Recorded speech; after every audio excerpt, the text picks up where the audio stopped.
I'd like to thank all the men and women in the armed forces. I wouldn't be able to follow my dreams if it weren't for them. I get nervous for a show, then I put it all to the side when I realized. I think it was the late 50s, Dwight Eisenhower and this guy named Bud Wilkerson, who used to be the coach for Oklahoma before Barry Switzer, back when they were winning national champions back way in the 50s and stuff.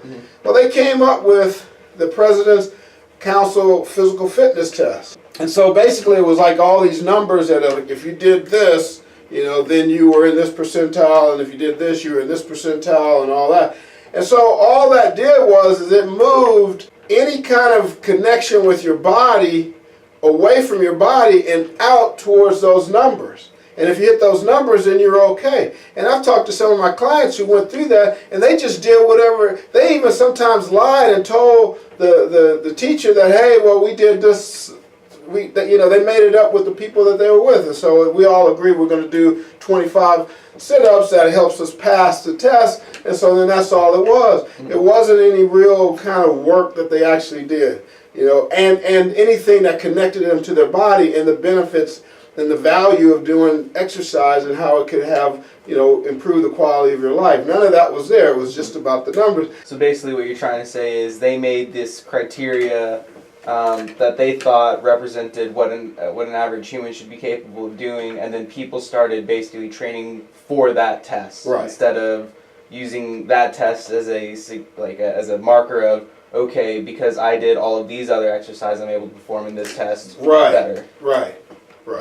That makes sense. And so the deal is that, a large part of coming to Fitness Solutions is getting out of thinking that there's some numbers that you need to hit and getting into just looking at your improvement from where you are in a given moment, and learning how to use your mind to help you use your body more efficiently, and work the tissue, work the muscle versus working your joints. And not having to just kill yourself because, okay, I got to do 50, push-ups or whatever the case may be to be okay, and it's just like, and then it doesn't even matter how you do them, you just do them so that you can get the numbers so that you can get, oh look, you did 50 push-ups.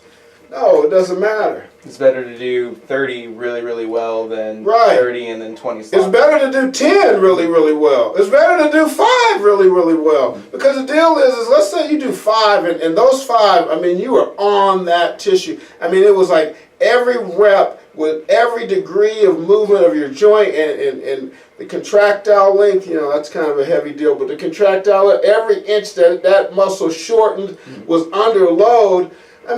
Really, that might even just throw out the whole idea of sets and reps altogether, because if you did a study and you said the person did 8 to 12 reps and they got this kind of result, right? Well, how did they do those reps?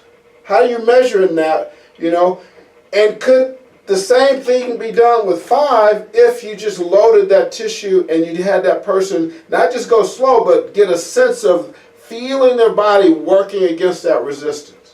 And it just took that muscle to complete fatigue. What if you did that and you only did 5? See, because that's my experience with my clients, is that I got people that are just doing, very little reps, but then when they go to a heavier weight, it's like they might be doing 20 reps, 20 pounds with, let's say, 5 to 8 reps that are just like killer reps, and then they go to 40 or 35, and then it's like that. A way they did that is the way that they do the 35 or the 40, and it's like, boom, they're moving this heavy weight, and it's like, how did that happen? Right? It happened because they trained with the light weights. There was a guy named Ernie France out of Chicago.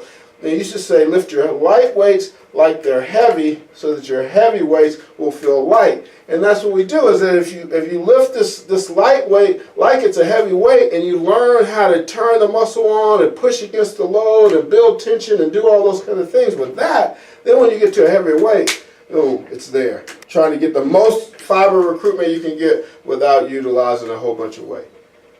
And then every now and then, to show you that it's working, jump up there and go, look at what you could do.